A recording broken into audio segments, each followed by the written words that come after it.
Hello everyone, this is BIGALSKIx, And GTB. and this is Chapter 2 that we're doing here for the Xbox One release of Ninja Gaiden Black. This is a normal walkthrough. Again, the purpose of this video series is to make all the chapter time limits and all the chapter bonuses except for maybe the Essence bonus. So that's the goal of this series, and the other goal is to, fight some of the harder bosses or some of the harder enemies, showing it some different ways so people can see that. And of course I forgot to change to my smoke bombs right there. This is one of the few fights that they're actually pretty generous with the time on. You get 15 seconds for 3 guys. Here I go towards the tree. I hate that. I can't tell you how many times that'll mess you up. And then if you don't swing across here perfect, it's bad. Yep. But one of the things that I wanted to do here was show smoke bombs. I've saw some people who are just new to the game saying smoke bombs are useless. They're actually very good for singling out enemies for karma. Again, this is not a full-blown karma run, but I just wanted to single everybody out to show smoke bombs are awesome. Nobody thought they were at first, but they were, or they are. No, it's funny. I remember the good thing to think about smoke bombs is smoke bombs are so good, they're not in the second game. They took them out because they're too good. And I've had a couple of people that have stuck with the game. And shout outs to Unwary, actually. He's also one of them. Like, when he really started using them, he mentioned, like, I had no idea how good smoke bombs were, like, for just regular combat. Because a common thing people think is, oh, they're only good for karma running. But they're good. They are amazing in combat. They have so many applications just in regular combat. Well, if people are having trouble with Dynamo, once we get to that, dropping a smoke bomb and he'll shoot towards that. I mean, they're very useful, like Unwary was saying. Of course, they can just completely ignore them and hit you, but that's just one of those things. But, I think more often than not, they do their purpose. Yeah, they do. They might not get you the thing is also it's easy to confuse it, because their primary use is maybe karma running, you could argue that point, and you're going to use them on a karma run to turn ETs into UTs or to charge, and if they don't, and in that regard, they don't always work. But in terms of disorientating the enemy, they do that pretty much every single time. You just have to know how to take advantage of that. So the other fun part about doing these videos is I get to mess with all my cool transitions. I don't even bother with them anymore. Yeah, I enjoy that part of it. But again, using the smoke bombs to separate this out, again, trying to build up my essence for later on in the game. So again, helps with the time limits and it helps with essence management. I love it when the mages try to teleport and you just catch them like that, like as they're going away. Well, one thing I do after this fight is I show a couple different ways to fight the horsemen. I mean, in Ninja Gaiden, you had to shoot them with the arrows, but in Ninja Gaiden Black, you don't have to do that. But this first one, I think, is kind of the speed run method, maybe. Using the Nimpo trick. And here you can kind of stagger them together to kill them both at the same time, so the other horses come out together, and then that way you can hit them. I mean, there's Unwary has a really good way, I believe, of really punishing them fast. But I think I mess up here whenever they land. Yeah, I didn't catch them both.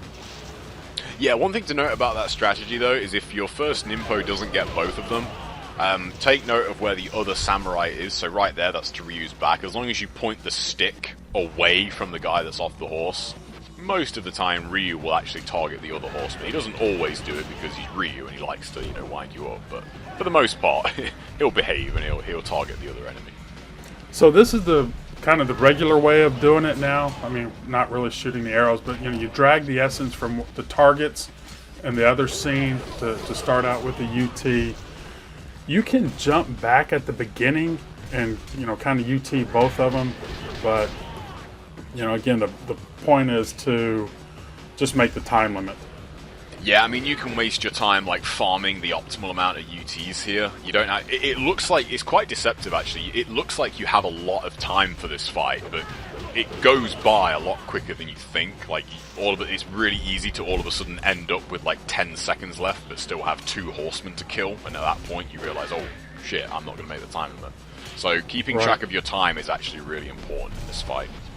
Well, you know, also, I mean, you see, I make mistakes not getting into the corner like I need to get. Everything, the way you want it is you want to knock the guy off right your last hit of the UT, and then that way you can charge up while the horse is dying, and then you get a level charge, and then you get another yellow from the horse. That's always the perfect way, but you know, I didn't get any of that exactly right, but I made the time limit. Yeah, now in this strategy right here while I'm doing this I kind of do. I know people look out to the other side of the screen, but I wanted to do something a little bit different here, and I'm going to stay right in this corner the whole time, and I'm not going to look at all. I'm going to listen to the cues. You can listen to the horses in the other fight. Whenever they whinny, that's when they usually turn around and come towards you. You can hear Masakato's horse kind of snuffing, however you want to call it, towards you whenever he's coming. So again, this is just listening and just standing in a corner. It's funny how the mages still... These mages are quite aggressive considering it's just normal. I had one run where I forgot to record like a dummy, where they never came in the screen at all. Yeah, I'm surprised that they're coming at you pretty aggressively for normal. Well, they know I'm a badass, so you know. So I'm a badass hiding in a corner. It's funny how Masakato never thinks to bring a bow with him. Really, you think if he was smart, he'd have a bow, but he doesn't think to bring one. Well, this is not going to work on all levels, obviously, but again, it's just to kind of show if people are having a hard time, and because once you look out across the way like this, you know, the arrow or the mages can be in the very back, and they can spam you, and you know, it gets really complicated. And on this fight, you see, I kind of stay at the back section the whole time. I never want to look out across. I really want to control the fight. Was that 2 Nimpo orbs?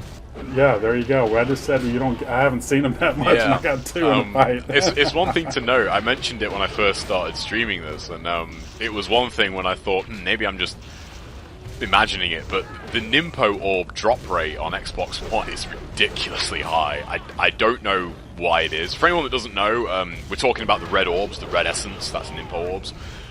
They are by far the rarest orb in the game. Every enemy has a chance at giving you there's another one. Like every enemy has a chance at giving you a health orb, but some enemies are far more likely to give you them than others. But the red orbs are by far the lowest in terms of probability, and just in general, like I've been playing this on Xbox One a bit as well, and the amount of Nimpo orbs you get is just insane. I don't know if it's a conscious change, but it definitely helps. It's nice getting free Nimpo all the time. Oh yeah, and use it. If you see it, use it. I mean, that's the whole point of it. Exactly. It's being aware of that, being aware of your surroundings. Again, knowing when you kill a mage to use it for a UT. Whenever I got that one Nimpo orb, I jumped out because I knew I could use that to do a UT on Masakato. So again, knowing your surroundings, that's something that comes with experience. But the time limit here, let me get my sheet. I'm running out of time. Is 10 minutes and 38 kills. So it goes by fast, guys. We'll talk to you in the next chapter. Take care. Peace.